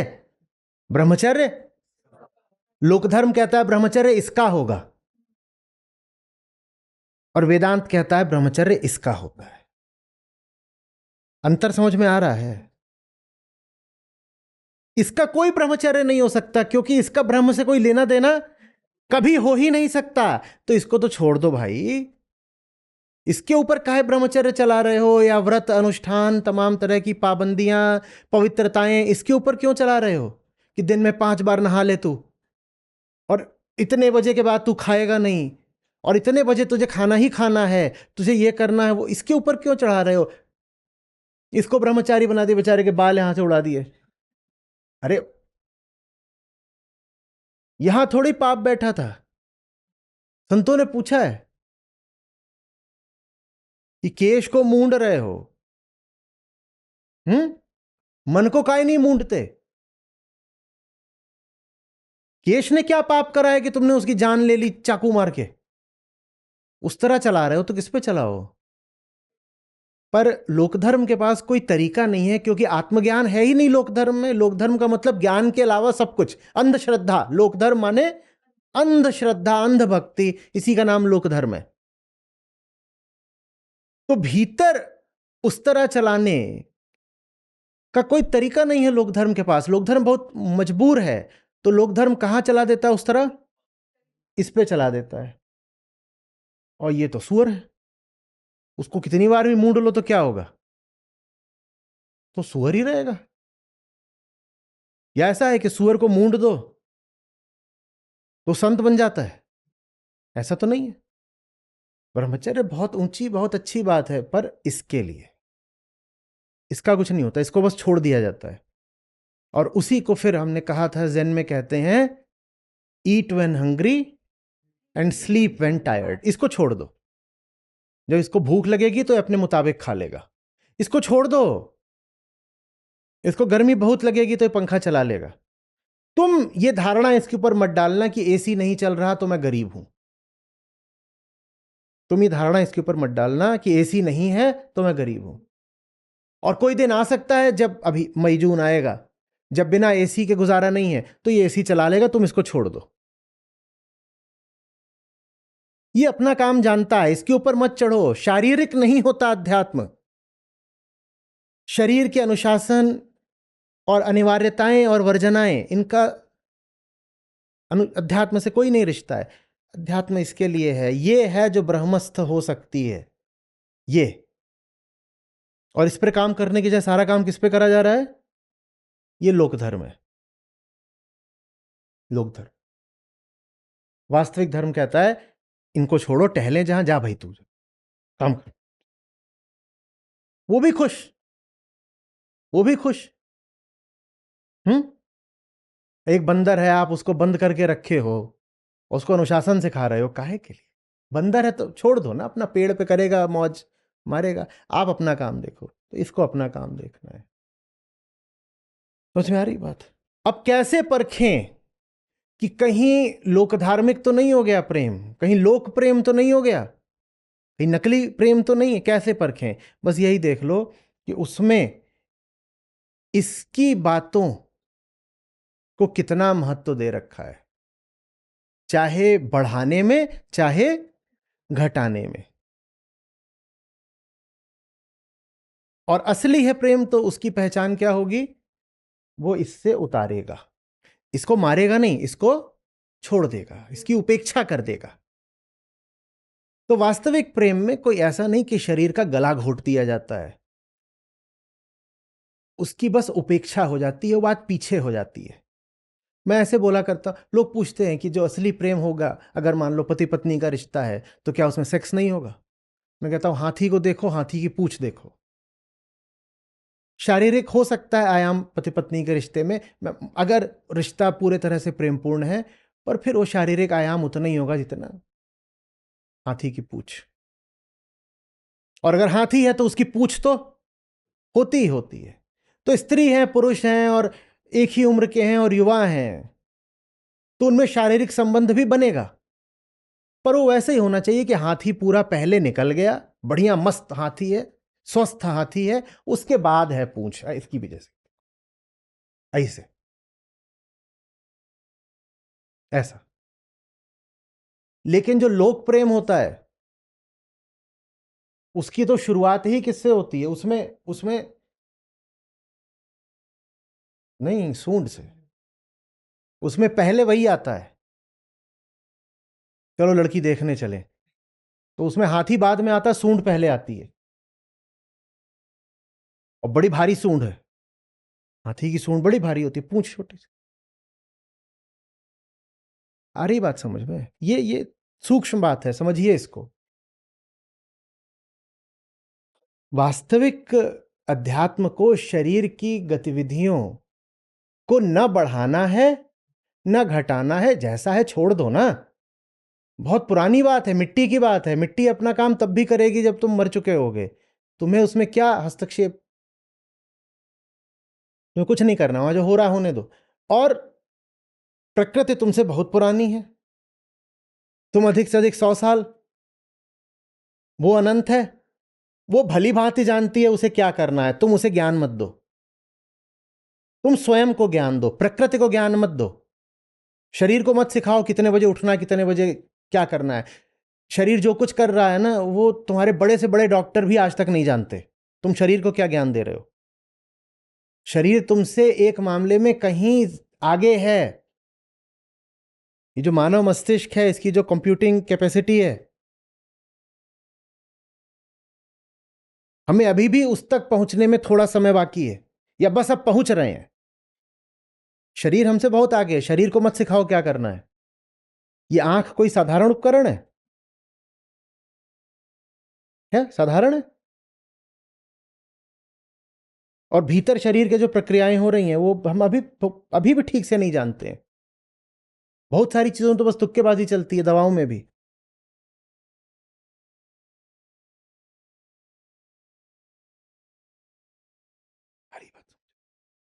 शरीर के पीछे मत पड़ो।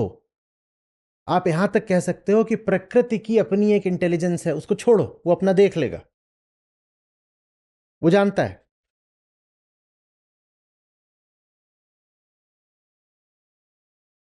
बहुत सारे जानकार कहते हैं कि दवाइयों में एक बहुत अच्छी दवाई ये होती है कि दवाई दी ना जाए। हाँ, अब कोई मुनाफे के लिए हो डॉक्टर, तो वो बात में दवाई लिखेगा। लेकिन बहुत सारे सुलझे हुए अच्छे चिकित्सक मिलेंगे जो आसानी से दवाई देना ही नहीं चाहते। वो कहते हैं इंतजार कर लो, ठीक हो जाओगे, या कि कुछ हल्का फुल्का ले लो, अभी के लिए ठीक हो जाओगे, बहुत इसमें तुम्हें कुछ करने की जरूरत नहीं है। क्योंकि प्रकृति अपना काम करना जानती है। इतनी प्रजातियां हैं, करोड़ों प्रजातियां, इनके पास डॉक्टर लगे हुए हैं, तो ये आज तक कैसे चल रही हैं? और चल ही नहीं रही हैं, स्वस्थ हैं, फल फूल रही हैं। उन्हें कौन डॉक्टर लगा है? उनके पीछे कौन सी रिसर्च चल रही है? प्रकृति अपना काम जानती है, तो उसको हम छोड़ देते हैं, हम अपना काम देखते हैं। वास्तविक प्रेम की पहचान यही है। वो शरीर की परवाह नहीं करता। इसमें शरीर के प्रति अनादर का भाव नहीं है, और न ही आसक्ति का भाव है। न अनादर, न आसक्ति, बस एक उपेक्षा, विवेकगत वरीयता। हमें पता है हमारे तुम्हारे रिश्ते में, हां, शरीर है पर वरीयता नहीं है। शरीर है, शरीर है पर वरीयता नहीं है। इसमें और इसमें किसकी वरीयता है? चेतना की। इसमें और इसमें वरीयता इसकी है, इसकी नहीं है। इसका मतलब यह है कि इसको मार दें, मार दें, या पूजने लगें, इसको पूजने लगें। छोड़ दो ना जा तू। इसको पूजा कैसे जाता है प्रेम में?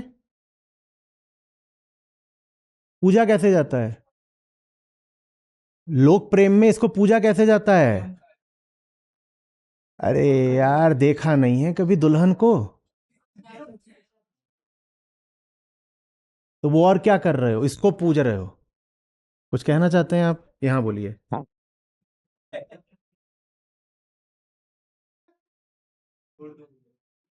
इसको छोड़ने की जगह इसको पूज रहे हो।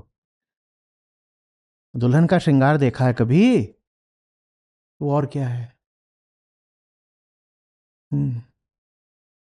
और जहां कहीं वैसे लक्षण देखो कि बहुत वरीयता इसको दी जा रही है, वहां जान लेना गड़बड़ हो गई है, गड़बड़ हो गई। ये सब पार्लर, सैलून्स क्या हैं? ये इसके मंदिर हैं, वहां इसको पूजा जाता है,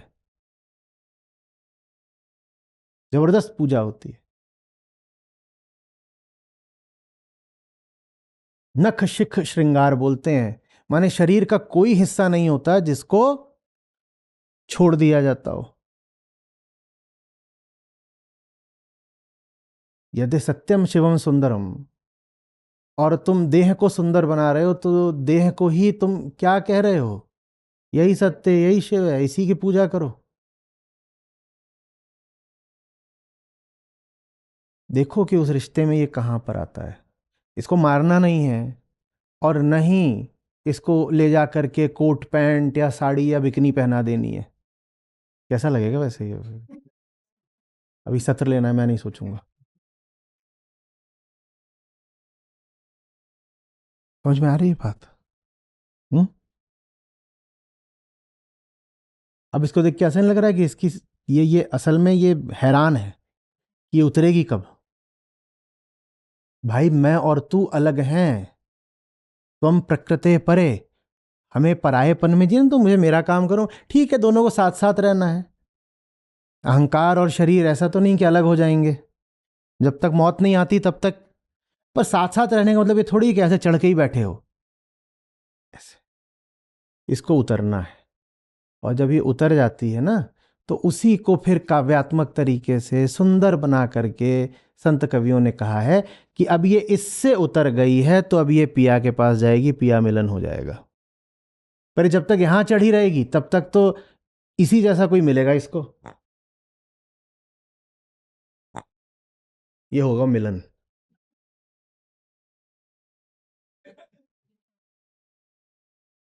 और अगर ये यहां से उतर जाए, अरे कोई है, मिलन होने जा रहा है, चलो ये ठीक है, तुम ही आ जाओ। तो अब ये यहां रह गया, इसको मारा नहीं है, इसको बस इसको हाल पे छोड़, और ये भी खुश है इसके हाल पे छोड़ दो तो। बैठ जाओ। पर यहां ऐसा कोई है नहीं। जिस पिया की बात होती है, उस पिया का नाम बस इससे मुक्ति है। तुम इससे मुक्त हो जाओ। पर हमें समझ में नहीं आता कि सिर्फ इससे मुक्त हो जाओ, उसी में महामिलन हो गया। तो फिर कई बार किसी प्रतीक से, किसी सजीव प्रतीक से, किसी व्यक्तिगत प्रतीक से भी उसको इंगित किया जाता है, तो कह देते हैं मैं पिया मिलन हो गया, मर गया ये, हो गया पिया मिलन, अब ये मर गई, चलो ठीक है, दोनों मर जाओ। समझ में आ रही है बात? ये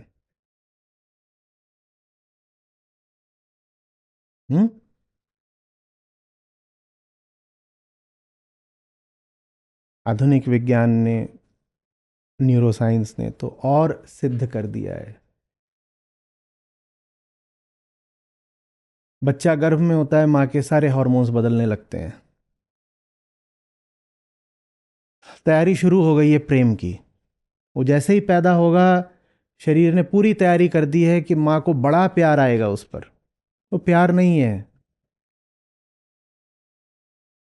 पहले ही पैदा कर दिया गया है ताकि जब वो सामने आए, गोद में आए, तो आप उसका पूरा ख्याल रखो। क्योंकि प्रेम नहीं होगा तो ख्याल क्यों रखोगे? वो हार्मोन इसीलिए है ताकि प्रकृति की गति चलती रहे, बढ़ती रहे। मान लीजिए हार्मोन ना होते तो क्या होता? वो पैदा हुआ, सामने आया, आप ऐसे देखते कहते लीचड़, ऐसे ही है, ऐसे ही होता है। ये निकला है और उसके न बाल हैं अभी, न कुछ है, न आवाज है ठीक से। और जब एकदम नवजात होता है, वो कोई बहुत सुंदर भी नहीं दिखता है। 2-4 महीने बाद वो ऐसा पैदा हुआ है, माँ को हार्मोन भी नहीं है, तो माँ कहती हटा दो, ये चीज चाहिए ही नहीं। तो प्रकृति पहले ही भीतर वो सब कर देती है ताकि वो हाथ में जब आए, आप कहें ले ले ले ले, मैं तो प्राण दे के भी तुझे पोषण दूंगी। वो ठीक है, धर्म वो करने को मना नहीं कर, बस ये कह रहा है कि तुम उसको प्रेम मत जान लेना। वो प्रेम नहीं है, वो जो भी है चलने दो, कोई नहीं कह रहा रोक दो, इसको इसका काम करने दो ना, पर उसको प्रेम मत कहो, वो प्रेम नहीं है।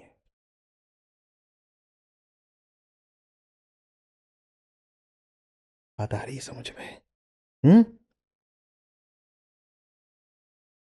तो इसीलिए बहुत बेखौफ और दो टूक होता है वास्तविक धर्म।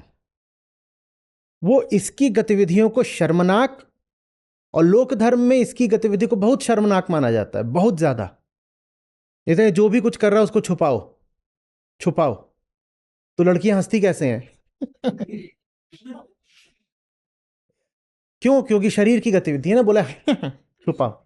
क्यों छुपा रही हो? क्या छुपा रही हो? एक बार तो बहुत पहले G39 में हुआ था, एक बेचारी ने पाद दिया सत्र में, और उसकी इतनी खराब हालत, मुझे संबोधित करना पड़ा। मैंने कहा पादा ही तो है, उसकी रिकॉर्डिंग भी होगी।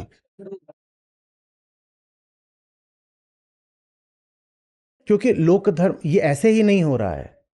आज आप लोगों ने कम्युनिटी एक्टिविटी में मनुस्मृति पढ़ी, आपको दिखाई दिया आपके व्यवहार के कितने हिस्से सीधे सीधे वहीं से आ रहे हैं। आप बाकी जितने अध्याय हैं, 12 अध्याय हैं वहां पर, आप अभी 9वां आज दिया गया था, आप बाकी अध्याय भी पढ़िए, आपको समझ में आएगा आप जो कुछ कर रहे हो सीधे वहीं से आ रहा है। तो ये जो आप हंसने में मुंह ऐसे छुपाते हो, ये करते हो, वो कोई प्राकृतिक बात भी नहीं है, इसके ऊपर चढ़ बैठे हो, इसके ऊपर जबरदस्ती चढ़ बैठे हो। जिन चीजों को हम व्यवहार का एक साधारण हिस्सा मान लेते हैं कि ऐसा तो करना ही होता, साधारण कुछ नहीं है, उससे संबंधित एक एक श्लोक मिलेगा आपको, आप कहोगे अच्छा तो ये मैं इसलिए कर रही थी, बिल्कुल यही बात यहां लिखी हुई है, तो ये बात यहां से आ रही है। और मैं सोचती थी कि ये तो साधारण व्यवहार है, साधारण नहीं है कुछ भी, हम चढ़े बैठे हैं इस पे।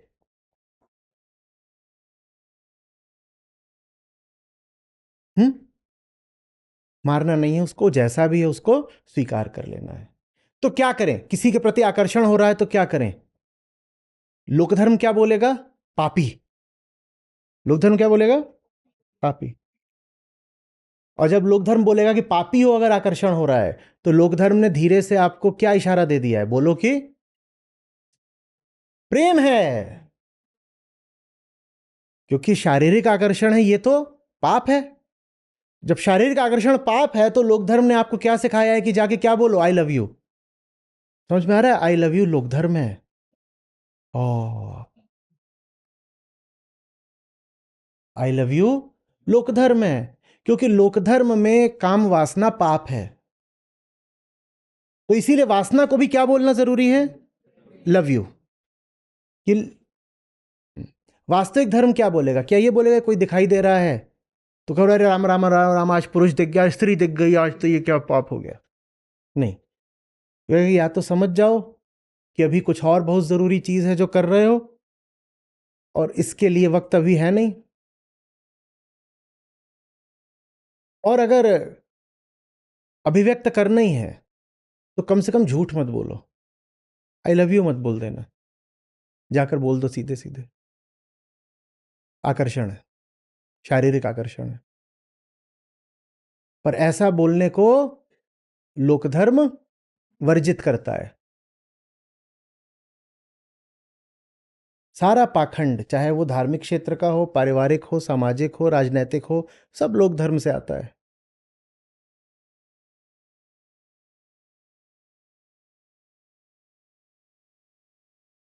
अरे ये बात समझ में?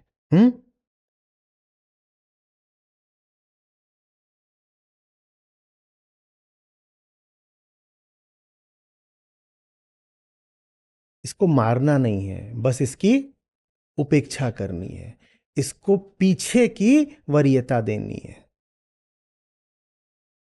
जब सब काम निपट जाए, जब चलो तुमको देख लेंगे, बाद में आना।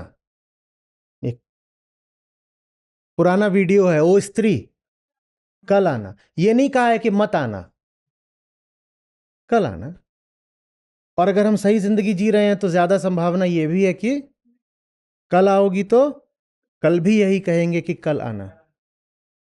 पर यह कोई विधि नहीं ईजाद की है। किसी दिन हो सकता है हम कहें कि अच्छा आई जाओ, हो सकता है, पर वरीयता नहीं है। लगभग आखिरी बात है, हाथी की पूंछ है। दूसरी चीजें जिंदगी में जरूरी हैं, उनको देख लेंगे, ये है तो है, नहीं है तो नहीं है। अब ये बताओ, ये है, इसकी हस्ती में ये नहीं भी रहे तो क्या कम हो गया? कुछ नहीं। तो ये नहीं भी है तो कुछ नहीं बिगड़ गया, पर ये है और ये बहुत बड़ा हो जाए, जैसे हमारी जिंदगी में होता है, यही यही है। और ये बेचारा इस मारे सूख के बिल्कुल काटा हुआ जा रहा है, तो गड़बड़ हो गई ना, है ना? ये स्वस्थ रहना चाहिए, ये ठीक है तो ठीक, ये है तो है, नहीं है तो न हाँ न ना, है तो भी ठीक, नहीं है तो भी ठीक। लेकिन गड़बड़ तब है जब ये बिल्कुल बहुत विशाल हो जाए, यहां से उठ करके यहां आ जाए और ऐसे ट्यूमर कैंसर की तरह फैल जाए, जो कि हमारे लोग धार्मिक संबंधों में होता है, क्योंकि उनका आधार ही शरीर है। शरीर पाप है? नहीं, शरीर पाप नहीं है, बात व्यवहारिक है। अहंकार की समस्या शरीर है ही नहीं, तो शरीर पर इतना समय लगाना माने मूल समस्या से ध्यान हटाना। शरीर पाप नहीं है, शरीर बस शरीर है, और अहंकार की मूल समस्या शरीर नहीं है। तो जो चीज मेरी समस्या नहीं है उसको मैं क्या करूंगा? छोड़ दूंगा। भाई तू अपना काम देख, तू मेरी समस्या नहीं है, तू अपना काम देख। मेरी मूल समस्या मैं खुद हूं, मुझे मेरी मूल समस्या से निपटने दे। मैं तुझ पर बहुत ध्यान नहीं देना चाहता। इसी को मैं कह रहा हूं कि इसकी वरीयता, प्रायोरिटी पीछे की है, क्योंकि ये मेरी केंद्रीय समस्या नहीं है। इसको पीछे रखो। हाँ भाई, करो जो करना है, जाओ घूम फिर के शाम को आ जाओ। कई बार घरों में होते हैं पालतू पशु, शरीर को ऐसे ही माना जाना चाहिए। उनको सुबह छोड़ दिया जाता है, उन्हें जहां जाना होता है अपना घूमते फिरते हैं, मौज करते हैं, और शाम को खुद ही आ जाते हैं। हमारे कोहम सोहम थे 2 कुत्ते, तो हम अभी हफ्ते 10 दिन पहले विदा हुआ, खूब जी के 15 साल जिया। तो वो शुरू में 6 महीने साल भर उनको मैंने अपने पास रखा, छत थी वहीं रहते थे। फिर जहां बड़े हुए उन्होंने भौंक भौंक के और शोर मचा के, इंकलाब जिंदाबाद, आजादी चाहिए। मैंने कहा जाओ तुम। जाते थे और हर शाम को, पहले हर शाम को वापस आ जाएं, रात में आ जाएं, और कभी हर दूसरे तीसरे दिन वापस आ जाएं। शरीर को ऐसे ही छोड़ दो, तू अपना काम देख, मैं व्यस्त हूं, मेरे पास एक बहुत जरूरी दूसरा काम है। क्या है वो दूसरा काम? मैं खुद, मेरा काम है आत्मज्ञान, मेरा काम है मेरी आज़ादी, मैं उसमें अभी बहुत व्यस्त हूं।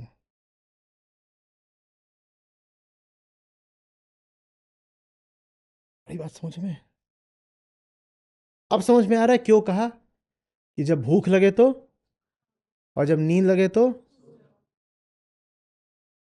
महत्व मत दो,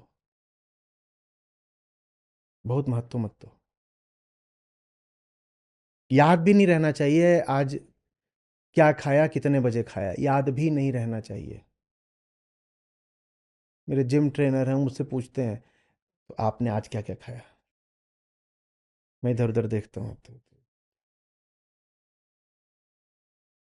एक आध मिनट सोच के बताता हूँ आज ये सब खाया।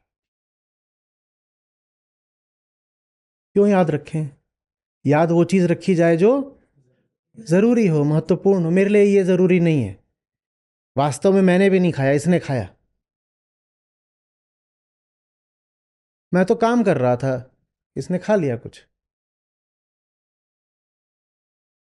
तो आप कितने घंटे सोते हैं जी? कोई और बता दे, मैंने तो गिना नहीं। मैं कुछ और गिन रहा हूं क्या? मैं अपना काम गिन रहा हूं। सोने के घंटे थोड़ी मुझे 8 पूरे करने हैं, जो चीज जरूरी है वो गिनूंगा ना। हम्म।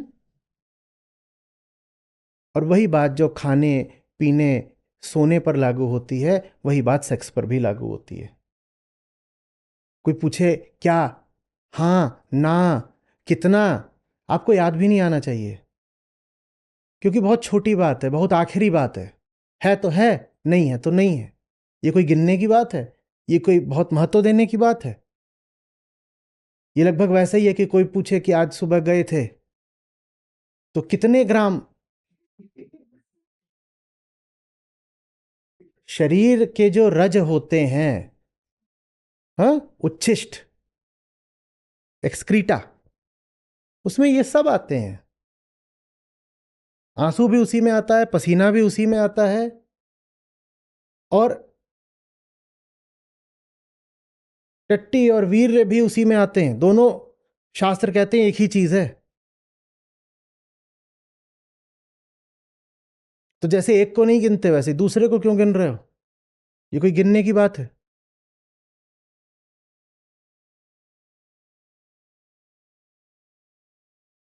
सारी बात समझ।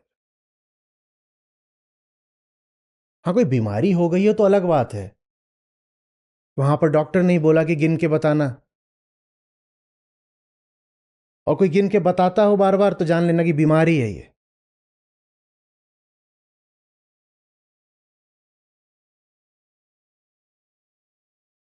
स्पष्ट हो रहा है? लोकधार्मिक अति पर तो नहीं चले जाओगे कि इनको इनको अलग तो कर नहीं सकते, तो क्या करा? इसकी जान लेनी शुरू कर दी, इसको अनुशासित करना शुरू कर दिया, वो तो नहीं करोगे। इससे उतर जाओ। तुम्हारे पास बहुत अच्छे अच्छे और जरूरी काम हैं, अपने सब काम करो, ठीक है? ये जो यहां पर पिया बैठे थे, उस सुअर से नहीं मिलते, इसको लेके अंदर नहीं जा सकते। ठीक वैसे जैसे आप गए होगे घोड़े पे, खच्चर पे, गधे पे बैठ करके मंदिर में, पर मंदिर के भीतर ठीक गर्भगृह में खच्चर को लेकर थोड़ी चले जाओगे? जाओगे? तो शरीर वो खच्चर है जिस पर बैठकर मंदिर तक, और यहां से पिया से क्या आशय है? सत्य। इस खच्चर पर बैठकर यहां तक आ सकते तो छोड़ दो, उसके बाद तो अकेले ही और नंगे पांव ही और बिना आभूषण के ही भीतर जाना है। इसके ही बंधे रहोगे, सारी बातें इसी की करते रहोगे, तो इनसे मिलन कभी नहीं होगा। नदी किनारे मैं खड़ी ज्यों जल मैला होए, मैं मैली पिया उजरे, मिलन कहां से होए।